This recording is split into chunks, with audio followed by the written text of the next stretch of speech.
We've got a lot this morning, and we're so happy you're with us. And we're going to begin with a meeting that could decide how COVID vaccine booster shots will be rolled out here in the United States. Yeah, the CDC is meeting this morning to discuss approval of a third dose of the Pfizer vaccine. This meeting comes days after an FDA panel chose not to recommend boosters for all Americans, instead just approving it for people older than 65 and at high risk. It is unclear if the CDC will follow in the footsteps of the FDA, especially as the U.S. struggles to get more Americans to get their first dose.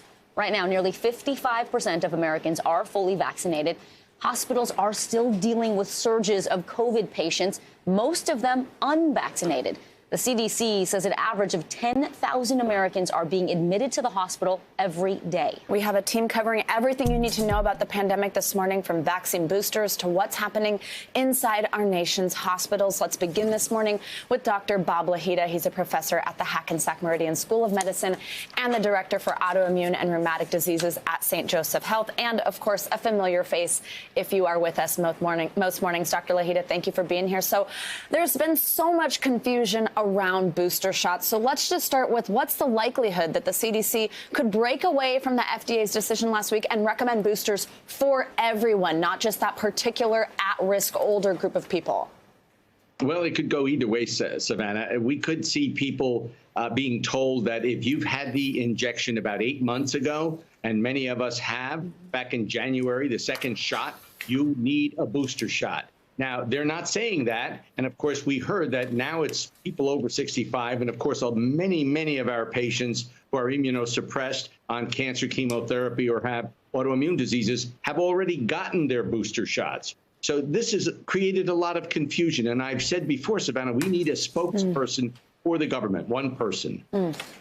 Dr. Lahita, as of right now, the CDC is saying more than 2.2 million people have received that third dose. Are there any dangers for someone to get a third dose before the CDC actually gives it the green light and says it's okay? And what do we know about your immune response after that booster shot?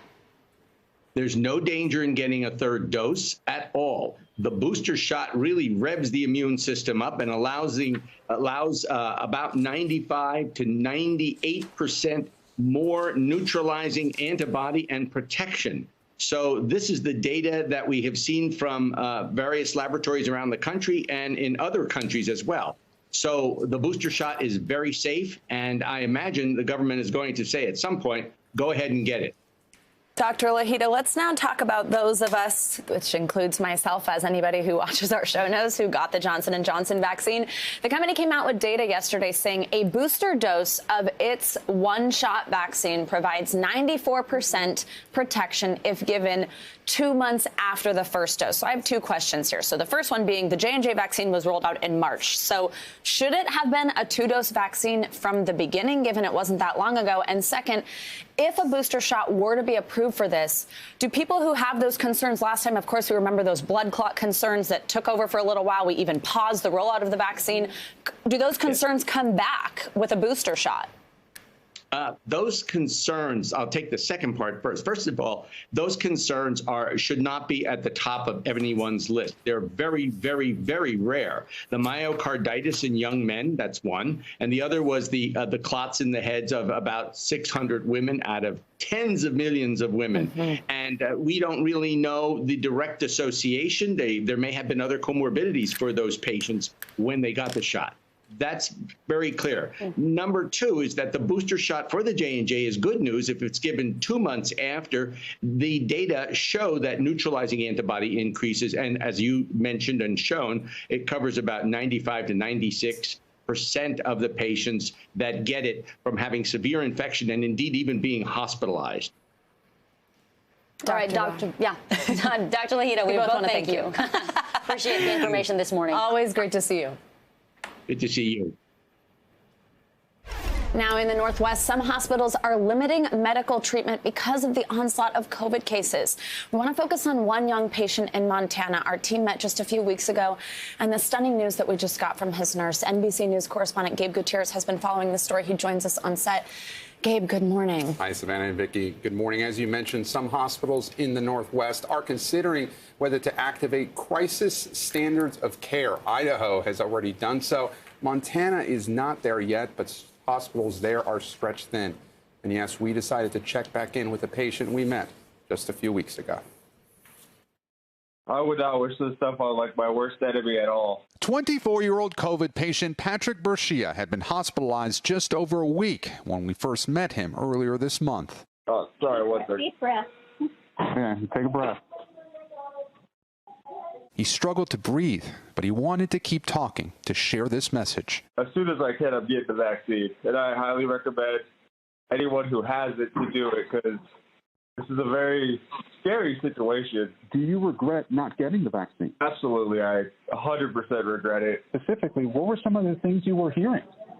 That the vaccine was not a real vaccine, that it was like a tracking chip the government was trying to use on us. Patrick was in the ICU at Billings Clinic in Montana, which was already seeing its highest number of COVID patients since last year. This is the ER. They've set up overflow beds in the hallways. Nurse Christy Baxter was among those caring for Patrick. Is it exhausting? It is. It's exhausting. I've had days where I've thought, I don't know that I can get up and continue to do this job. And I've been a nurse for 30 years. I believe passionately in what we do. I want to make a difference for patients, but I never thought I would be there. But I've had days that I thought, I don't know that I can continue to do this. Since then, she says, things have gotten worse. The hospital has limited ECMO treatments, external machines that can function as a critical patient's heart and lungs. Administrators have also discussed how best to get ready for what's known as critical standards of care, essentially guidelines for how to ration resources. This is heartbreaking. This is something I have never prepared myself for or never anticipated. And since we met, Patrick took a turn for the worse. He was placed on a ventilator and died this weekend. Every time we moved him, we weren't sure if the end was going to be in that moment. And so I just wanted to be there to hold his hand. In just 1 week, Patrick would have turned 25. He now leaves behind a young son. I, much like a lot of people in my age group, didn't really have a whole lot of proper information. I was hearing a lot of propaganda saying, oh, like COVID's a conspiracy theory, it's not real, you know, just a whole bunch of crap that isn't true. This is very real. It's very scary. It was a real gut punch to hear that he had passed away. And ladies, you know, what was so heartbreaking about his story is that when we spoke with him a few weeks ago, he actually thought he was one of the lucky ones. His condition was improving. And sadly, it went downhill just so quickly. He is now the youngest patient to die at that hospital in Billings from COVID. That is so tragic because that shows kind of the progression of this disease and sort of how unpredictable it can be. Yeah. Did he talk more about where he was getting his information and what he thought, you know, why he resisted the vaccine? He alluded to it a little bit in the piece, but he said he got it from friends and family. He got it from the internet. And that's why he wanted to speak with us. We went inside that ICU. And, you know, through the hospital, we had heard that he would agree to talk to us. And that was his message. He wanted people to take this virus seriously, and he wanted to stop that misinformation. And, you know, it was just so tragic to hear the update that he had passed away. But there's a lot of people that are getting their information from, you know, dubious sources. And he was one of them. Unfortunately, he says he regretted it. He regretted not getting the vaccine. He wanted to get the vaccine when he left the hospital and had recovered. And sadly, he never got the chance. And it's one of those things right now we're seeing when it's coming from family and friends. You want to trust it, but we can't forget the basic things that we know when you're seeking your information. What is the source? What is this website? It's really tough and just so heartbreaking to hear that he regretted it. Gabe, amazing report. Thank you so much. And good to have you here on set with us. You bet. Thank you for sharing that message. Really important, Gabe. Thank you. Well, overnight, the House passed a stopgap spending bill aimed at keeping the country from veering off a fiscal cliff. The bill passed on party lines and would temporarily fund the government until December 3rd. It would also extend the debt limit until after the elections next year. Despite all this, the fight is just getting started. NBC News Capitol Hill correspondent Leanne Caldwell joins us now. Good morning, Leanne. The legislation now faces a steep climb in the Senate, where Republicans have promised they're going to filibuster. So talk to us about what's at stake here and what are the Republicans opposed to? Good morning, Vicki. So what's at stake is the financial system of our country. The country could default if the debt limit isn't increased. And there's lots of problems as well if the government shuts down. So this is a double-edged crisis that the Congress is careening toward. Now, this short-term government funding bill combined with a suspension of the debt limit goes to the Senate where it needs 60 votes. Republicans say they are not going to vote to lift the debt limit. So that means they are not going to vote to fund the government because the two are attached, because they think that Democrats are spending trillions of dollars and they should do it. Democrats say, look, this is not about future spending. This is about past spending during the Trump administration. So historically, this has been a bipartisan process where the debt ceiling is lifted. Republicans cannot sit on the sidelines. So this staring match continues when the government is set to shut down in just over a week, Vicki. Leanne, there's also a major fight brewing within the Democratic Party between moderates and progressives. Take a listen to House Progressive Caucus Chair Pramila Jayapal on the Rachel Maddow show last night. All of a sudden, the tables get turned on us, and we are now finding that people are saying, oh, no, just pass the infrastructure bill. And you know what? We'll get to childcare later. We'll get to paid leave later. Well, Rachel, we are committed to delivering the entirety of the president's agenda to the president's desk. And half of our caucus, over half of our caucus, has said that they will not just vote on the bipartisan infrastructure bill. We have to vote on the reconciliation bill first. Well, Speaker Pelosi is contending with a large part of her ranks who are ready to fight for that larger $3.5 trillion spending bill. Where do you think this goes from here? Yeah, it's complicated. So when Representative Jayapal said half of the caucus will not vote for the bipartisan bill without the bigger bill first, well, she's talking about the Congressional Progressive Caucus. There's almost 100 members, so that means 50 Democrats are threatening not to vote for the bipartisan bill, and that will definitely stink the legislation, creating who knows what happens next. So what Speaker Pelosi is trying to do is trying to convince progressives to vote for the bipartisan bill. What Jayapal's message was on Rachel Maddow last night, that was the same message she had weeks ago. And that is the same message that after she met with Speaker Pelosi for 90 minutes in her office yesterday. So Speaker Pelosi does not seem to be making a lot of progress to ensure that both factions of her party, the moderates and the progressives, are on the same page to ensure that this bipartisan bill passes and then get on to the reconciliation bill. It is extremely complicated and very messy. Well, Leanne, let me switch gears right now. Representative Adam Schiff says the committee that's investigating the January 6th insurrection will go straight to subpoenas if they need to. So how are Republicans responding, and when could we start seeing some of these subpoenas? Well, Republicans are opposed. Most Republicans, except for the two that are on the committee, are opposed this committee altogether. They call it partisan. So what I'm going to be watching for are those subpoenas. Do they include members of Congress that this committee is interested in? People like GOP leader Kevin McCarthy, who is on a record preservation request list. He spoke with President Donald Trump on January 6th. And this could move extremely quickly. The January 6th Select Committee met for 5.5 hours on Monday night to talk about ways forward. And so we could see those subpoenas within the next few days. All right, Leanne, thank you so much this morning. Yep. President Biden delivered his first address to the UN General Assembly just yesterday. His goal, make a case for U.S. diplomatic efforts and reestablish America's role in the international community. Our own success is bound up in others succeeding as well. To deliver for our own people, we must also engage deeply with the rest of the world. To ensure that our own future, we must work together with other partners, our partners, toward a shared future.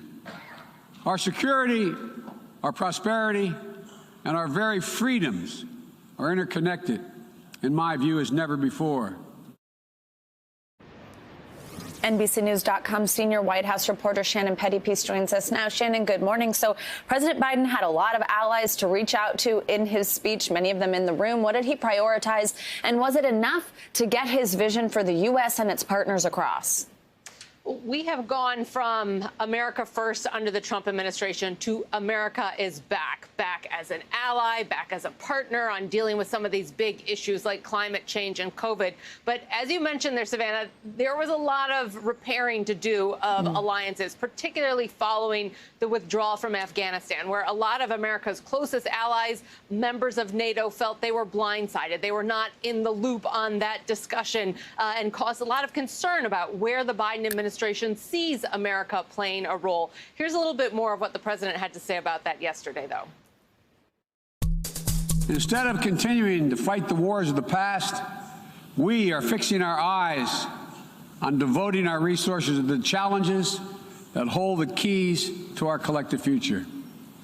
Ending this pandemic, addressing the climate crisis, managing the shifts in global power dynamics, shaping the rules of the world on vital issues like trade, cyber, and emerging technologies, and facing the threat of terrorism as it stands today. So you can hear this overall message from the president that the big problems of the world, they're not going to be solved by any one country or any small group of countries. They need to be solved by everyone working together.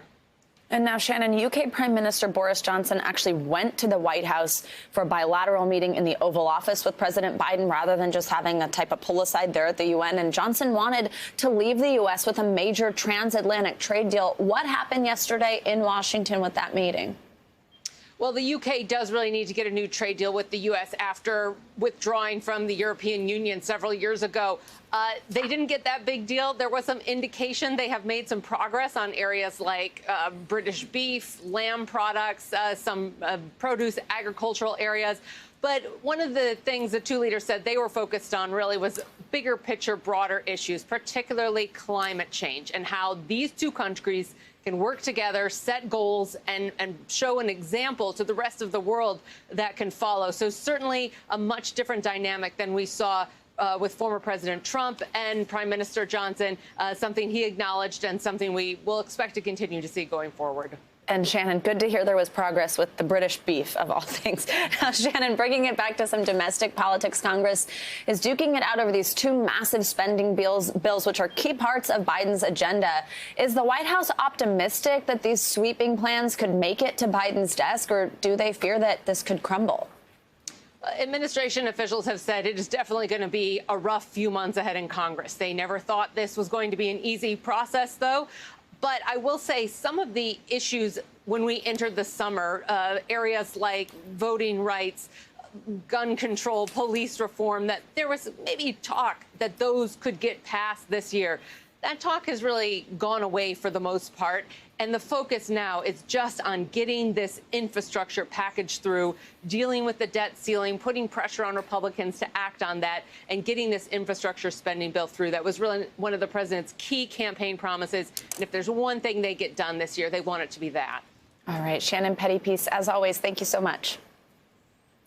New updates this morning in the mystery surrounding the disappearance of Gabby Petito. A Wyoming coroner confirmed the body found in the Bridgerton National Park is, in fact, Gabby. Early reports indicate her cause of death appears to be homicide, meaning it was not a natural death, but that will not become official until the final autopsy results are in. This morning, an aggressive search is underway for Petito's fiancé, Brian Laundrie, who is a person of interest and has not been seen in over a week. The FBI says anyone with information should contact them directly.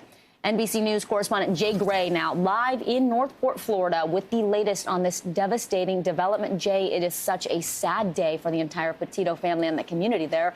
What can you tell us about this autopsy and what's leading the coroner to call it a homicide? Yeah, good morning. And basically what the FBI has said, as well as the coroner's office, is that the remains indicate that her death was caused by another. They won't go into detail about what that means, as you talked about. They're going to tell us the cause of death when the autopsy is complete. We expect that in the next couple of days. And that'll be one of the key factors in this investigation and the search that continues here in the Carlton Reserve in Florida. Jay, as we mentioned, that search for Brian Laundrie is underway. Police initially called it off, saying they had exhausted all avenues. Then they quickly reversed that decision the next day. What do you have on the latest on that search? Yeah, very interesting. And we know that yesterday they started going sector by sector from this side of the park toward the other side of the park. So from the north to the south side of the park, more toward Laundrie's home. And what they're saying is that they're just going to continue that process, a very difficult process in the brush that is very thick there, the water that in many places is hip high, and then you've got the animals that are a factor as well, the snakes, some alligators. It's something they continue to deal with. The police department had said they were done. The FBI came in, as you know, went to the Laundrie home, pulled some evidence out, and announced the next day that they would lead the investigation here at the park. So they resume the park investigation. It's federal agents that want to find some answers here and say they'll continue. Jay, is there any indication on whether Gabby's family will make any other public statements now that she has been found? Yeah, you know, at this point, what their attorney has said is that they will make a statement when Gabby's finally home. So they plan to do that at some point. We did get a statement from the Laundrie family after it was announced and confirmed that it was Gabby. And it was a one-line statement that simply said, "May Gabby rest in peace." Jay, thank you so much. Thanks. It's time now for a check on your morning news now weather. Hey, Bill Cairns, good morning to you. A little muggy here in New York City.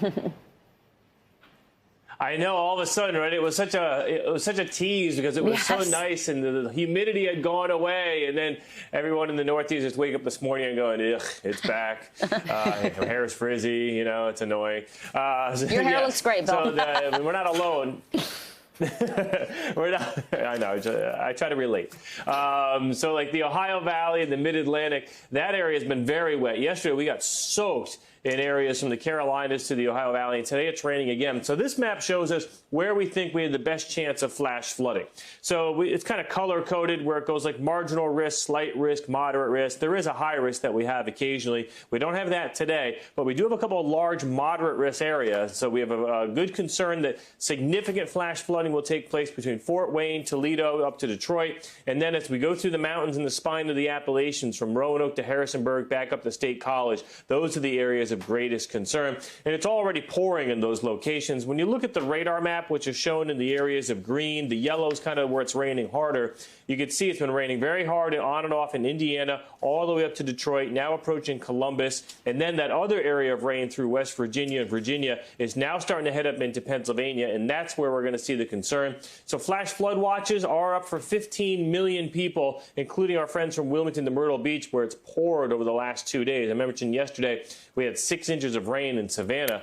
And so the rainfall forecast, the greatest concerns of those areas we just talked about. Watch out around Charlottesville, beautiful there in mountains of Virginia, all the way up just outside of D.C. You notice that we are not expecting flash flooding in D.C. itself, in New York and Boston. It'll rain, but the heaviest rains will stay just to the west. And on top of all that mess, we even have an isolated area of slight risk of severe storms. So we'll watch out around Pittsburgh and the northern West Virginia.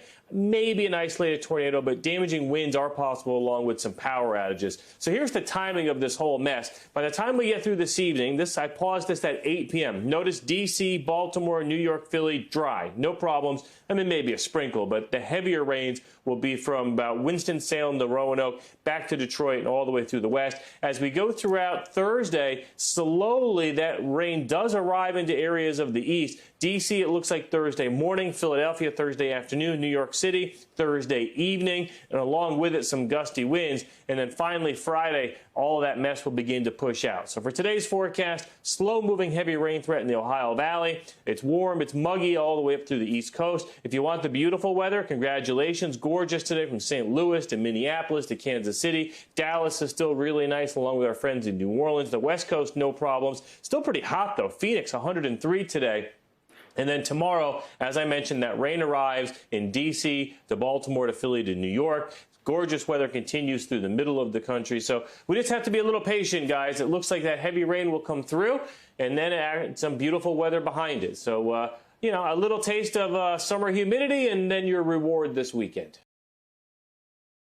Thanks for watching our YouTube channel. Follow today's top stories and breaking news by downloading the NBC News app.